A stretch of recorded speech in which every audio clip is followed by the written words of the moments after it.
Pois bem, vocês conhecem aquela expressão do Apocalipse, onde nosso Senhor Jesus Cristo diz que ele é o Alfa e o Ômega? Se nós consultarmos o alfabeto grego, lembrando que nosso Senhor Jesus Cristo ele disse que é o caminho, a verdade e a vida. No alfabeto grego, Alfa é a primeira letra do alfabeto grego, enquanto que Ômega é a última. Se nós pegarmos Atos dos Apóstolos, o primeiro lugar que Jesus, nosso Senhor, enviou São Paulo para pregar foi na Grécia. Por quê? Porque a Grécia, Jesus sendo onisciente, sendo Deus que se fez homem e querendo que a verdade seja espalhada, ele manda São Paulo, né? Que alguns dizem que ele era colérico, né? Tinha que ter muita paciência com os pagãos, né? Enfim, São Paulo foi pregar na Grécia, por quê? Porque a Grécia é o berço da cultura universal. Era o berço da cultura universal, e no momento em que rola esta coincidência, né? O pessoal aí fala que não, os cristãos são burros, os cristãos são iletrados. Os caras não sabem nem a diferença entre católico e protestante, que é pagar de sábio, né? Ateísmo brasileiro. Continuando, Paulo foi pregar na Grécia. Ah, Vinícius, mas o que isso tem a ver? Muito simples. Se nós pegarmos também as grandes cartas de Paulo, as grandes cartas de São João, cartas de São Pedro, percebamos que no Evangelho de São Lucas, de São Mateus, São Marcos, enfim, várias passagens do Evangelho citam coisas iguais, porém com detalhes diferentes por evangelistas diferentes, né? E algumas até com contextos, né? Alguns contextos bem subjetivos, né? Diferentes. Mas Vinícius, onde é que você quer chegar? Muito simples. São Lucas, nem sequer viu Jesus Cristo. Entende? Lucas baseava as suas escritas em São Paulo. Então, quando Lucas ele narra, por exemplo, a Paixão de Cristo, nem todos os apóstolos ou os evangelistas que escreveram o Evangelho, nem todos eles estavam presentes naquele lugar, naquele contexto, naquelas situações. Portanto, mesmo assim, eles conseguem escrever coisas iguais, porém com alguns detalhes diferentes, com evangelistas diferentes, com contextos subjetivos diferentes, mas no fim é a mesma coisa, a essência é a mesma, né? Não há contradição. Então, isto é uma evidência de que o Espírito Santo, né? Se você pegar lá os 7 dons do Espírito Santo, né? Sabedoria, ciência, temor de Deus, enfim, o Espírito Santo operou um milagre aí, né? Eles conseguiram saber as mesmas coisas, sendo que nem todos eles chegaram a ver assim Jesus Cristo. Agora você vai falar o quê? Que São Lucas consultou São Pedro por WhatsApp, né? Que Marcos consultou João com o Facebook. Não tinha isso na época, né? Você aí que se gaba de que a ciência é o prodígio dos ateus. Não, Gregor Mendel foi o pai da genética, e Gregor Mendel era um monge devoto de Santo Agostinho. Isso vale tanto para protestantes, tá? E o que acontece? O cara que criou a teoria do Big Bang foi um padre, mas eu tô falando só de geografia agora, tá? Porque eu sempre gosto de botar coisa a mais, porque eu gosto de bater forte. E o que acontece? Se você pegar a palavra veredicto, veredicto é uma palavra em latim que significa sentença. A Inquisição, ela inspirou diretamente os tribunais modernos, por quê? Você conhece a palavra penitenciária? Penitenciária, sim, aquele lugar que os caras vão pra cadeia. Penitenciária vem de penitência. É um lugar onde os caras vão literalmente para pagar os seus pecados. E a Inquisição só julgava católicos. Tanto é que você que está dizendo, você fala isso porque você é católico, você está escondendo. O caralho. A Inquisição, ela chegou a censurar, entre aspas, um livro de uma santa. Esta é a prova de que a Inquisição estava muito mais preocupada com os católicos do que com qualquer outro tipo de gente. Por quê? Santa Teresa de Jesus, Santa Teresa d'Ávila, chame-lhe o que quiser. Santa Teresa de Jesus, né? Ela foi uma grande intelectual que conseguiu descrever, por exemplo, as etapas da vida espiritual só usando parábolas. Se qualquer protestante ou qualquer ateu tentar ler um livro dessa mulher, vai ter congestão cerebral. Por quê? Porque não vai passar da terceira linha. A Inquisição chegou a censurar, entre aspas, o livro dela. Por quê? Porque o livro dessa grande santa não poderia cair nas mãos erradas, não poderia cair nas mãos de qualquer um. Por quê? Porque se protestante, né, conhece aquela parte que diz assim, tu és pó, tu veio do pó e voltará ao pó. Tem protestante que lê aquilo ali e o cara se joga no pó. Por quê? Porque ele acha que é pó. O protestante ele se baseia na livre interpretação das escrituras. E teve até um pastor, né, que falou assim, você não pode ficar no chão porque no chão tem pecado. Aí o fiel monta nele, né? O fiel monta nele Ou então ele monta no fiel porque ele é um escolhido, porque ele é um predestinado, ele é calvinista, e aí o pastor pode ficar em cima do fiel, porque o pastor é um escolhido, ele não pode ficar no chão. O escolhido não pode conviver com o pecado, aleluia! Voltando aqui, né? Então, a Inquisição, né, principalmente na Europa, por aí, né, ela influenciou diretamente os tribunais modernos. Se nós pegarmos o tecido, né, o Santo Sudário de Turim, que foi um tecido que conteve, né, que contém o DNA, a genética de Jesus Cristo, né, porque Jesus Cristo ele foi crucificado, ele foi sepultado em um sepulcro da época, e aí o tecido ele tem bactérias, a sujeira, as artérias, o sangue, tudo que os cientistas estudaram cautelosamente. E esta matéria de estudo ganhou o nome de sindonologia. E por que a maioria das pessoas não conhece? Porque as pessoas seguem aquela filosofia do idiota do Kant, né? Immanuel Kant, né? Aquilo que eu não conheço não existe. Aquilo que não me interessa não existe. Sim, a maioria das pessoas seguem essa porra e ninguém sabe de onde veio, né? Mas, enfim, né? O assunto aqui é geografia.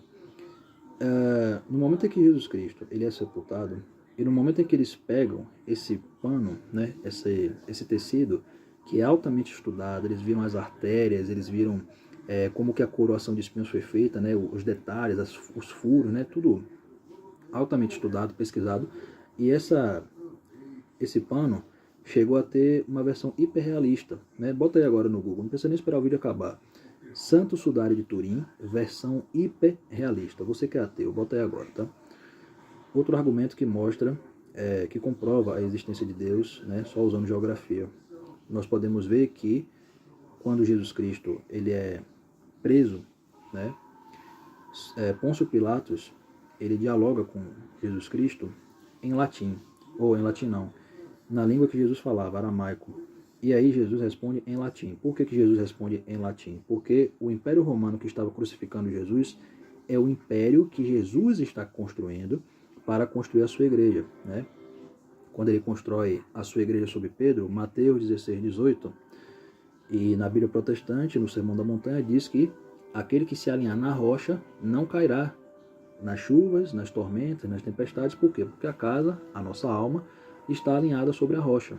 Então, a própria Bíblia protestante confessa que na rocha está a salvação. E Pedro significa Cefas. Cefas significa rocha. Sim, Pedro significa rocha. Cefas significa rocha. Então, isto é uma outra evidência de que não só da existência de Deus, considerando tudo que eu falei até aqui, não só é evidência de que Deus existe, como também é evidência de que a Igreja Católica é a Igreja de Cristo. E se você pegar os corpos incorruptos dos santos, Padre Pio, né, os maiores santos da Igreja, se você está dizendo que aquilo ali não é verdade, eu convido todos os ateus do universo, até se os alienígenas forem ateus, contratem os melhores advogados do mundo e processem todo mundo que disse que aquilo era verdade. Com uma condição: se vocês perderem esses processos, vocês vão ter que se converter. Eu não quero dinheiro, eu quero que vocês se convertam, tá bom? Então você pega os corpos incorruptos dos santos e façam isto, tá? O que é que eu boto aqui para... Eu já falei 1000 vezes que eu não sei editar vídeo, né? Se nós pegarmos, por exemplo, Nossa Senhora de Guadalupe, a aparição de Nossa Senhora de Guadalupe, onde Nossa Senhora de Guadalupe, ela aparece para um homem, né? Ou era um homem ou era um garoto, tem que ver depois, chamado Juan Diego. Eu acho que foi nessa aparição, porque às vezes eu confundo. Nossa Senhora, ela pediu a récita do Rosário. Chamem de coincidência à vontade, mas muito provavelmente Nossa Senhora estava prevendo o acréscimo do protestantismo. Não só o acréscimo do protestantismo no mundo, como também o próprio protestantismo, porque a aparição de Nossa Senhora de Guadalupe coincide com a Revolução Protestante. Revolução, não é reforma, tá? No momento em que Nossa Senhora pede o rosário, e no momento em que antes mesmo do protestantismo existir, Nossa Senhora fala que o rosário é feito quase que sobretudo para combater as grandes heresias, sendo que o protestantismo, com a livre interpretação das escrituras, com a sola escritura e com a sola fide, que não são coisas cristãs, protestante não é cristão, Protestante é pagão, protestante é pelagiano, ele não acredita nos sacramentos, ele acha que vai se salvar pelas próprias forças. Então, no momento em que Nossa Senhora garante o rosário para nós, o Santo Rosário, e da feita que o protestantismo estava em acréscimo ou no começo, quando Nossa Senhora pede isto para nós, para rezar o rosário, para combater as heresias também, quem ousa falar que isto não tem nada a ver com o protestantismo, que é a raiz de todas as grandes heresias no mundo moderno? Cara, o Estado laico protestante, ele favoreceu as grandes revoluções assassinas e genocidas da história humana, cara. Você que é protestante, de que adianta você...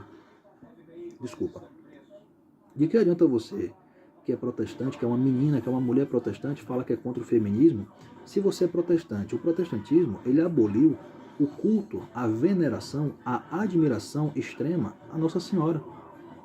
Os calvinistas, quando eles chegaram no Brasil, sabe como é que eles tentaram impor o calvinismo? Na porrada, tentando matar os católicos. Os católicos chegaram aqui no Brasil para colocar o catolicismo, porque o catolicismo brasileiro vem de Portugal. O protestantismo calvinista, ele tentou botar o calvinismo na porrada. Ele chegou a matar católicos. Houveram mártires católicos que morreram nas mãos dos calvinistas. Um dos maiores guerreiros contra o calvinismo no Brasil foi Santo Inácio de Azevedo, tá bom? Você pesquisar também, eu tenho que pesquisar depois sobre São José de Anchieta, né? Ele fez até versos, poemas, enfim, né? Então, cara, tá aqui evidências, tá? De que não só que Deus existe, vai contando aí, Deus existe, a Igreja Católica é a Igreja de Cristo. Terceiro, as previsões que Cristo fez perante a história, diante da história, né? Através da geografia, porque o português ele deriva do latim vulgar, de uma língua neolatina, tanto é que São Jerônimo, né? São Jerônimo traduziu a Bíblia para o latim, e o Pai Nosso é uma oração católica, porque a palavra pater em latim, pater, paternidade, pater, pater, e aí vem o resto da oração. Quando o católico fala pater, ele se refere ao Pai, Pai Nosso. E quando a oração diz o pão nosso de cada dia nos dai hoje, a oração está se referindo ao quê? A Eucaristia, o pão, a transubstanciação, o corpo e o sangue de Cristo na transubstanciação para comungar em estado de graça. Então, quem ousa aparecer neste meu canal para refutar qualquer uma das coisas que eu coloquei aqui? Agora, cara, você que está tentando refutar, traga você mais 200, que não vai dar em porra nenhuma. A maioria não vai nem sequer entender o que eu falei aqui. Se vocês fossem católicos não, se vocês fossem protestantes, assim, respeitosos, respeitáveis, vocês não tolerariam o Estado laico que favoreceu as grandes revoluções da história, assassinas e genocidas, e não tolerariam que o Brasil fosse separado de Portugal. Louvado seja nosso Senhor Jesus Cristo, para sempre seja louvado, e sua mãe Maria Santíssima, que necessariamente pisará na cabeça da serpente.